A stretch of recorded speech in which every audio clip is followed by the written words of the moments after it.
অনেক কাজই আছে, কিন্তু স্পেশাল একটা কাজ, একটা। আল্লাহ রাব্বুল আলামিন মেরাজের রাতে তার নবীকে উঠিয়ে নিয়েছিলেন, উঠিয়ে নিয়ে কাছে নিয়ে আসছেন, একদম কাছে, আর যে আরশের কাছাকাছি। নবী সাল্লাল্লাহু আলাইহি ওয়াসাল্লাম বলছেন ওই সময় তার উপর 3টা স্পেশাল ওহী করা হয়েছে। কয়টা? 3টা। একটা হচ্ছে 50 ওয়াক্ত নামাজ। কত ওয়াক্ত? এটা কমতে কমতে কমতে কত ওয়াক্ত হয়েছে? 5। 5কেও কমানোর জন্য কোন নবী বলছিলেন? মুসা আলাইহিস সালাম বলছেন 5ও পারবে না, কমাই নিয়ে আসেন। 5ও যে পারবে না, মুসা আলাইহিস সালাম কেমন করে জানলেন? তার উম্মত 2 ওয়াক্ত নামাজ ফরজ। কয় ওয়াক্ত নামাজ ফরজ ছিল? ওই 2 ওয়াক্ত তার আদায় করতে পারে নাই। এই অভিজ্ঞতা থেকে তিনি বলেছেন যে আপনার উম্মত 5 ওয়াক্ত পারবে না। সত্যি না মিথ্যা কথাটা? আসলেই কি উম্মত 5 ওয়াক্ত নামাজ পড়তে পারছে? আচ্ছা, যাই হোক, আল্লাহ পাক আমাদেরকে পড়ার তৌফিক দান করুন। দ্বিতীয় ওহী হচ্ছে সূরা বাকারার শেষের 3টা আয়াত। কয় আয়াত? সূরা বাকারার শেষের 3 আয়াত ওহী করেছেন কে? আল্লাহ রাব্বুল আলামিন। কোন ব্যক্তি যদি রাতের বেলা সূরা বাকারার শেষের 3টা আয়াত পড়ে, সারা রাত ইবাদত করার নেকি পাবে ইনশাআল্লাহ। আর 3 নাম্বারটা হচ্ছে স্পেশাল, সেটা হচ্ছে আল্লাহ পাক বলেছেন, হে মুহাম্মদ সাল্লাল্লাহু আলাইহি ওয়াসাল্লাম, বলেন সাল্লাল্লাহু আলাইহি ওয়াসাল্লাম, তোমার উম্মতের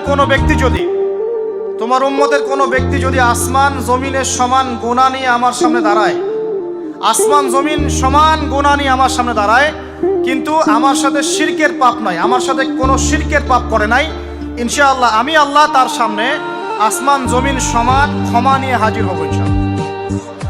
তার মানে আমরা যদি ইনশাআল্লাহ তাআলা শিরকের পাপ থেকে দূরে থাকতে পারি, ইনশাআল্লাহ আশা করা যায় আমরা আল্লাহর সন্তুষ্টি পাবো ইনশাআল্লাহ। এরপর আল্লাহ রাব্বুল আলামিন কি করলেন? আল্লাহ রাব্বুল আলামিন পুরো মহাবিশ্ব সৃষ্টি করে সব দায়িত্ব ভাগ করে দিলেন। ভাগ করে দেওয়ার পরে আল্লাহ পাক জান্নাত জাহান্নাম সৃষ্টি করেছেন কিনা? আচ্ছা, জান্নাত এবং জাহান্নাম কার কার জন্য সৃষ্টি করেছেন বলেন? জিন আর মানুষ। আচ্ছা, এখন জান্নাতের চেয়ে কি শান্তির কোনো জায়গা আছে? আচ্ছা, এই জান্নাত কার জন্য সৃষ্টি করেছেন? জিন আর মানুষ। আচ্ছা, তাহলে আল্লাহ পাক মানব জাতিকে ভালোবাসেন কিনা? ভালোবাসেন কিনা? আপনি যখন কাউকে ভালোবাসবেন, তাকে সবচেয়ে সুন্দর গিফট দিতে চাইবেন কিনা? তার জন্য সবচেয়ে ভালোটা কিনতে চাইবেন কিনা? আল্লাহ পাক জান্নাত তৈরি করেছেন কাদের জন্য? আমাদের জন্য। তার মানে আল্লাহ পাক আমাদেরকে ভালোবাসেন কিনা? অবশ্যই বাসেন।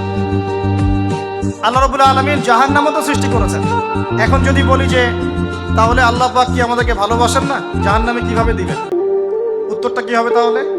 উত্তর হচ্ছে এই যে যদি আল্লাহ না করুক কোনো ব্যক্তি জাহান্নামে যায়, তাহলে বুঝতে হবে সেই ব্যক্তি জাহান্নামে যাওয়ার যোগ্য ছিল বলেই জাহান্নামে গিয়েছে। কথা কি বুঝতে পারছেন? আর যদি কোনো ব্যক্তি জান্নাতে যায়, তাহলে বুঝতে হবে সেই ব্যক্তির উপর আল্লাহ পাক দয়া করেছেন বলেই সে জান্নাতে গিয়েছে।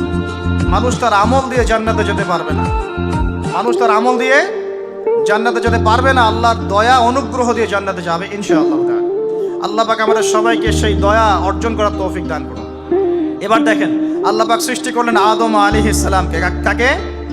এর আগে আল্লাহ পাক জিন জাতি সৃষ্টি করেছেন, আমি ওইদিকে যাচ্ছি না, আমি মানুষের কথা বলছি। আদম আলাইহিস সালামকে আল্লাহ পাক কেমন করে সৃষ্টি করেছেন? আল্লাহ পাক সূরা সাদের মধ্যে বলেছেন যে খলাকতু বিয়াদাই, আমি আদমকে আমার হাত দিয়ে সৃষ্টি করেছি। কি দিয়ে? হাত দিয়ে। এটা কি ভালোবাসার বহিঃপ্রকাশ নয়? আল্লাহ পাক কি আমাদেরকে ভালোবাসেন না?